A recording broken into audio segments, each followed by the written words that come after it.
أنصتوا واسمعوا وأطيعوا رحمكم الله. أنصتوا واسمعوا وأطيعوا لعلكم ترحمون.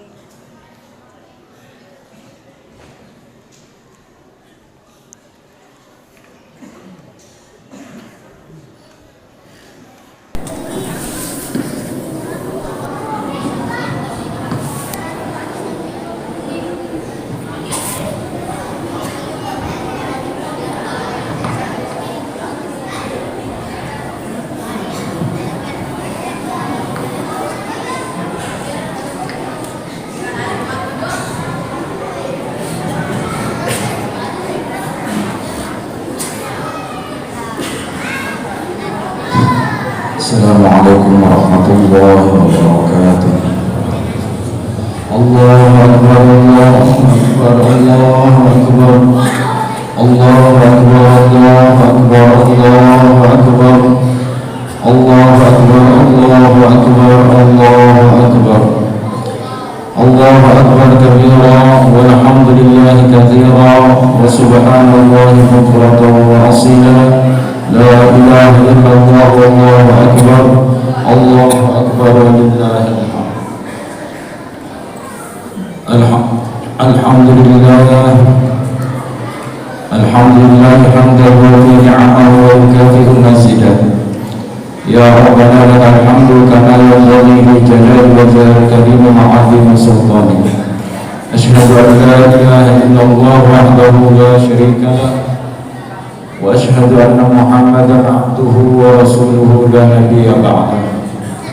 Allahumma salli ala sayyidina Muhammad wa ala alihi wa sahbihi ajma'in. Amma ba'du fa ya ibadallah, usikum wa nafsi bi taqwallah, faqad fazal muttaqun. Hadirin jamaah Id rahimakumullah, marilah kita tingkatkan ketakwaan kita kepada Allah Subhanahu wa taala. Mari kita tingkatkan keyakinan kita, iman kita kepada hal-hal yang harus kita imani. Beriman kepada Allah, beriman kepada malaikat Allah, dan beriman kepada ajaran-ajaran Allah yang walaupun tidak nampak di depan kita. Alhamdulillah, pada pagi hari ini kita semua diberikan kesehatan oleh Allah Subhanahu wa taala, diberikan kemampuan, diberikan taufik sehingga kita bisa hadir di masjid yang mulia ini untuk melakukan sholat Idul Fitri, mendengarkan khutbah Idul Fitri, melaksanakan ibadah pada pagi hari ini. Suatu nikmat yang sangat luar biasa ketika kita pikirkan nikmat itu,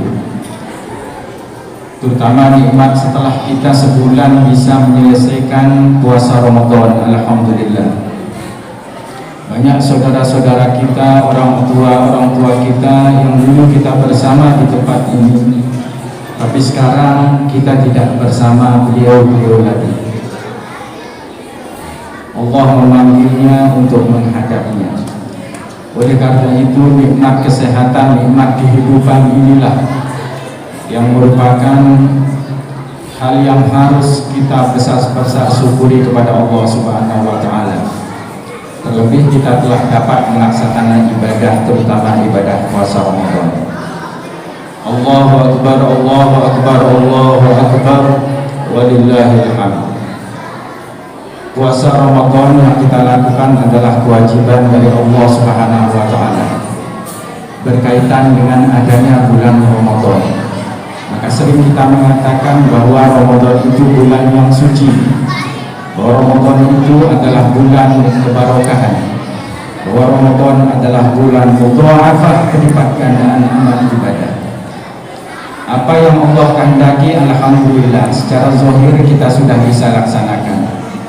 Kewajiban puasa Ramadan mudah-mudahan kita laksanakan tentunya adalah dengan penuh keimanan dan keikhlasan, sehingga janji Rasulullah SAW pengampunan dosa terhadap para pelakunya yang melaksanakan ibadah puasa Ramadan betul-betul kita dapatkan. Man shoma ramadhana imanan wa ihtisaban ghufira lahu ma taqaddama min dhanbi. Barang siapa yang puasa Ramadan dengan penuh keimanan dan keikhlasan, maka diampuni dosanya yang telah lalu. Bukan hanya puasa Ramadan, tetapi juga sholat sunat kita lakukan. Sholat tarawih, insyaallah sholat tahajud, dan sholat yang lain juga akan memberikan janji penghapusan dosa-dosa yang pernah kita lakukan. Maqama Ramadhana imanan wa ihtisaban ghufira lahu ma taqaddama min dhanbi. Barang siapa yang bangun untuk sholat sunat pada malam Ramadan, maka diampuni dosanya yang telah lalu. Jadi banyak yang kita lakukan di dalam bulan Ramadan itu sendiri. Tentunya yang pertama adalah kewajiban itu sendiri, kewajiban puasa Ramadan. Kita membaca Al-Quran, alhamdulillah, satu huruf kita baca itu pahalanya adalah kebajikan, dilipat gandakan oleh Allah sampai 10 kebajikan.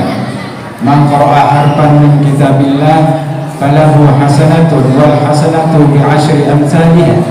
La aqulu alif lam mim harfun walakin alif harfun wa lam harfun wa mim harfun. Barang siapa yang membaca kitab Allah Al-Quran, maka setiap bacaannya itu, setiap huruf itu diberikan pahala. Pahalanya itu sampai 10 pahala. Aku tidak mengatakan alif lam mim itu satu huruf kata Rasulullah SAW, tapi aku mengatakan alif itu satu huruf, lam itu satu huruf, mim itu satu huruf. Begitulah keutamaannya. Di samping itu, di puasa Ramadan juga kita diwajibkan untuk membayar zakat fitrah. Setiap butir beras yang kita keluarkan bernilai kebajikan. Ibadah-ibadah yang lain kita juga tidak mau untuk meninggalkan perbuatan itu. Kita infak, sedekah di bulan Ramadan, karena kita yakin sekali lagi bulan Ramadan adalah bulan pelipat gandaan amal ibadah kita. Ada banyak yang mengeluarkan zakat yang merupakan kewajiban dari harta yang telah Allah titipkan kepada mereka. Banyak juga yang mengeluarkan sedekah dan infak. Dari mana kita dapatkan ini? Dari bacaan Al-Quran kita. Al-Quran sekedar membaca saja adalah ibadah. Lebih tinggi adalah tadabbur tentang makna Al-Quran. Apa yang kita lakukan itu sudah terdapat di dalam Al-Quran panduannya. Semenjak diturunkannya Al-Quran di bulan Ramadan yang kita rayakan dalam bentuk nuzul Al-Quran, di sanalah kemudian undang-undang umat Islam mulai berlaku. Pedoman aturan-aturan dari Allah Subhanahu wa taala dapat kita temukan. Di mana itu Al-Qur'an. Masyarakat berinfak, masyarakat berzakat itu dari bacaan Al-Qur'an kita. Kalau kita mendengarkan ada sesuatu istilah yang mengatakan ada suatu biji benih, arak bine, kemudian arak tangke, itu adalah ibarat tamsil yang disebutkan di dalam Al-Quran tentang infak itu sendiri. Kalau kita membaca ada nanti pada hari kiamat manusia yang akan dikalungkan dengan harta-harta yang dia miliki, itu kita dapatkan di dalam Al-Quran. Ada perintah secara tegas disebutkan sebelum segala sesuatu terjadi, itulah tentang infak. Maka dalam Al-Quran, a'udzubillahi minasyaitonirrajim, wa anfiqu mimma razaqnakum min qabli an ya'tiya ahadakumul maut. Infakkan, zakatkan, sedekahkan hartamu min qabli an ya'tiya ahadakumul maut, sebelum datang sakaratul maut bagi salah seorang di antara kalian. Ini dari mana kita dapatkan? Dari tadabbur, dari pemahaman tentang apa yang kita baca. Memang seperti yang kami sampaikan, sekedar kita membaca pahalanya begitu besar. Tapi yang lebih diinginkan adalah pemahaman dan tadabbur tentang ayat Al-Quran itu. Lalu kita lari seperti tadi ada. Ketika kalau ada perumpamaan, itu adanya di dalam Al-Quran. Tamsil, kisah tentang biji, tentang binek. Bagaimana kemudian masyarakat Islam agar taat kepada perintah Allah Subhanahu wa taala itu. Matsalul ladzina yunfiquna amwalahum fi sabilillah kamatsali habbatin ambatat sab'a sanabila fi kulli sunbulatin mi'atu habbah wallahu yudha'ifu liman yasha. Perumpamaan orang-orang yang menafkahkan hartanya di jalan Allah seperti satu biji. Ayat ini sering kita dengar, ayat ini sering disampaikan, terjemahannya sering kita baca, tapi aplikasi dari ayat ini kadang datang, kadang hilang pada diri kita. Di sana membuktikan keimanan kita sejauh mana, kadarnya berapa. Perumpamaan orang-orang yang menafkahkan, menginfakkan, menzakatkan hartanya di jalan Allah seperti dia menanam satu biji, kemudian menumbuhkan pohon. Di pohon itu bercabang 7 cabang, 1-7, setiap cabang itu 100. Maka dalam hadis dilipat gandakan menjadi 700 ila sab'i mi'ati di'afin, 1 tingkat sampai 700 tingkat, tergantung dari niat dan keikhlasan orang itu. Apakah cukup 700? Tidak. Allahu yudha'ifu liman yasha. Allah melipat gandakan kembali terhadap hamba-hamba yang dikehendaki. Itu adalah pahala dari Allah. Dan kalau ada kita baca, di mana kita temukan nanti ada hamba Allah yang akan berkalung, yang jadi kalungnya bukan emas, tapi kalungnya adalah harta-harta yang begitu banyak yang mereka tidak tergugah dengan apa yang telah disebutkan dalam undang-undang itu sendiri, yang disebutkan di dalam Al-Quran yang begitu mulia. Ada orang yang pemurah, ada orang yang menengah, dan ada orang yang kikir. Yang tahu kekikiran itu adalah diri kita sendiri. Maka orang-orang yang kikir banyak mengira bahwa apa yang tidak berani dikeluarkan itu akan merupakan kebaikan bagi dia. Maka Al-Quran dalam Ali Imran 180, kalau ingin kita perdalam lagi, di sana disebutkan, wala yahsabanna alladzina yabkhaluna bima atahumullahu min fadlihi huwa khairan lahum. Janganlah orang-orang bakhil, janganlah orang-orang kikir terhadap apa yang Allah telah berikan kepada mereka akan berakibat baik bagi mereka. Jangan pernah mereka itu menyangka seperti itu. Bal huwa syarrun lahu, tetapi itu adalah buruk bagi mereka. Sayutawwaquna ma bakhilu bihi yaumal qiyamah. Nanti harta-harta yang mereka bakhilkan itu akan dikalungkan di lehernya pada hari kiamat. Maka tidak salah kalau kami mengatakan bahwa ketika kita melihat nanti ada manusia-manusia, ada hamba-hamba Allah yang penuh syarat kalungnya itu, akan terlihat itulah orang-orang yang bakhil. Tapi sekali lagi kita tidak boleh menuduh saudara kita bakhil. Kita tidak boleh memvonis saudara kita bakhil. Bolehlah di dalam pikiran kita, tapi jangan pernah keluarkan. Siapa tahu yang kita tuduh bakhil itu, yang bakhil adalah diri kita sendiri. Yang penting Al-Quran itu datang untuk mengisahkan manusia, untuk membuat manusia tahu diri. Maka dalam pengajian-pengajian saudara kita yang katanya mengaji tentang makrifat hakikat, sangat begitu tinggi diagungkan ketika ada ungkapan hanya itu, man arafa nafsah faqad arafa rabbah.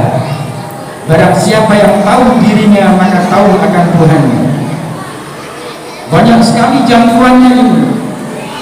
Barang siapa yang tahu akan kelemahan dirinya, barang siapa yang tahu akan kebodohan dirinya, barang siapa yang tahu akan dari mana dia diciptakan dan kemana akan dikembalikan. Kan banyak sekali. Paling-paling akan dijelaskan bahwa yang mereka tahu itu adalah dari penjelasan guru-guru adalah manusia terdiri dari sekian unsur. Tapi kebodohan, ketidakpahaman tentang undang-undang umat Islam itu tidak dirasakan pada dirinya sendiri. Allahu Akbar, Allahu Akbar, Allahu Akbar, walillahil hamd. Jadi sekali lagi bahwa itu adalah kata Al-Quran. Maka Al-Quran itu yahdi lillati hiya aqwam, menunjuk kepada jalan yang terlurus. Banyak sekali disebutkan tentang ketulusan hati. Apa yang kita lakukan dalam bentuk puasa, apa yang kita lakukan dalam bentuk ibadah malam, apa yang kita sedekahkan itu tidak akan berguna kecuali kita serahkan pada Allah. Maka puasa membentuk keikhlasan kita, niat kita. Maka dalam mazhab Syafi'i wajib niat tiap-tiap malam, karena begitu besarnya niat kita itu di dalam melaksanakan ibadah. Maka ada ungkapan niatul mu'min khairun min amali. Niat orang beriman itu lebih baik dari amalnya, karena fokusnya adalah dunia.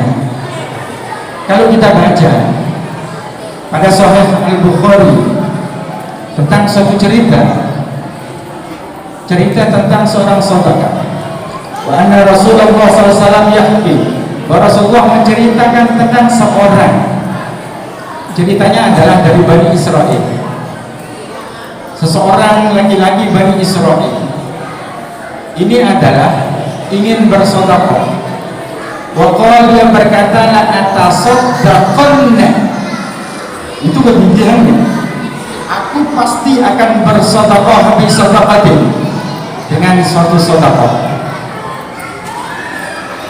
Maka bayar tasaddaqu bi sedekatin. Kemudian orang ini bersedekah dengan suatu sedekah. Tapi sedekahnya itu kemudian jatuh kepada ala yadin sariqin, di tangan pencuri, dan dia tidak tahu bahwa itu pencuri. Yang penting dia harus bersedekah. Itu adalah kegigihannya, ketinggian tekadnya. Aku harus bersedekah. Maka fatasbahu tatahaddatsu, maka ketika pagi-pagi masyarakat berkata bahwa si A itu bersedekah, bahwa sedekahnya itu diberikan kepada seorang pencuri. Tetapi orang yang bersedekah ini tidak tahu bahwa itu pencuri. Maka dia hanya berkata, Allahumma lakal hamdu ala yadi sariq. Aku bersedekah kepada seorang pencuri. Besoknya lagi dia bersedekah. Dia tujuannya bersedekah kepada orang yang baik. Fatasaddaqa ala yadai zaniyatin. Dia bersedekah kepada seorang perempuan. Pagi harinya kemudian masyarakat ribut. Oh, dia bersedekah sekarang kepada seorang pelacur. Sedangkan yang bersedekah itu tidak tahu bahwa dia mengeluarkan sedekahnya kepada pelacur. Orang itu berkata, Allahumma lakal hamdu ala yadai zaniyatin. Masa aku bersedekah kepada seorang pelacur? Pagi-paginya lagi, karena tekad sedekahnya itu yang tinggi, lalu dia bersedekah. Dia bersedekah sekarang kepada ala yadil. Dia bersedekah kepada orang kaya. Maka pagi-paginya fatahaddatsu, masyarakat kemudian mengomentari sedekah mereka itu. Itu masyarakat itu di mana-mana penuh dengan komentar.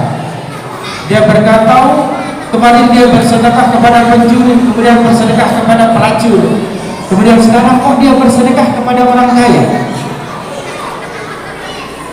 Allahumma lakal hamdu ala ghina.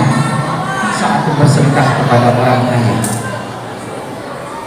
Berarti 3 tempat dia bersedekah itu tidak ada yang tepat sasaran secara zahir. Dia bersedekah kepada pencuri, seharusnya orang itu bersedekah rata-rata mencari orang yang baik, dan itu yang dia cari sama orang ini. Tapi dia tidak tahu bahwa itu pencuri, dia tidak tahu bahwa itu pelacur, dia tidak tahu bahwa itu orang kaya. Tapi karena niat yang tulus selalu mengatakan Allahumma lakal hamdu ya Allah, bagimu segala pujian, maka pada malamnya faqila lahu, dalam tafsir hadis itu dia bermimpi, amma sadaqatuka, adapun sedekahmu itu yang jatuh kepada tangan pencuri itu, la'alla, mudah-mudahan dengan sebab sedekahmu itu dia berhenti mencuri. Adapun sedekahmu itu yang jatuh kepada pelacur, mudah-mudahan dengan sedekahmu itu dia berhenti untuk menghancurkan harga dirinya sebagai seorang pelacur. Dan adapun sedekahmu itu yang jatuh kepada orang kaya, mudah-mudahan orang kaya itu akan dijadikan pelajaran oleh orang itu sendiri agar mau juga mensedekahkan hartanya. Maka di dalam masyarakat kita, masyarakat Indonesia juga begitu. Ada kan kita temukan banyak yang infak salah sasaran. Sasarannya kemudian kepada ini, sasarannya kemudian sebenarnya dia tidak berhak mendapatkan. Kan terkait dengan hadis itu juga kalau kita mau kembangkan. Tapi sudah tahu dia tidak berhak terhadap itu, tetap mengambil. Tujuannya di sana. Adapun sedekah itu kepada orang kaya itu, mudah-mudahan dia yang jadi menjadikan ibrah pelajaran agar dia sendiri yang mau bersedekah. Allahu Akbar, Allahu Akbar, Allahu Akbar, walillahil hamd. Jadi demikian kalau kita review sebagian dari hikmah yang kita dapatkan lewat ibadah puasa tersebut. A'udzubillahi minasyaitonir rajim. Bismillahirrahmanirrahim. Wal 'asri innal insana lafi khusr illa alladziina aamanu wa 'amilus shalihati wa tawassaw bil haqqi wa tawassaw bis sabr. Barakallahu li wa lakum fil Qur'anil 'azim wa nafa'ani wa iyyakum bima fihi min ayatin wa dzikril hakim wa taqabbal minni wa minkum tilawatahu innahu huwas samiul 'alim.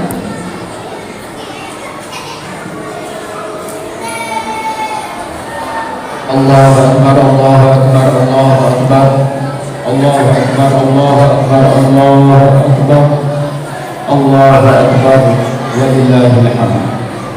Alhamdulillah haqqa hamdih, asyhadu an la ilaha illallah syahadata 'abdih wa asyhadu anna Muhammadan 'abduhu wa rasuluhu nabiyyu bi 'adih. Allahumma shalli ala sayyidina Muhammad wa ala alihi wa sahbihi salatan wa salaman da'imin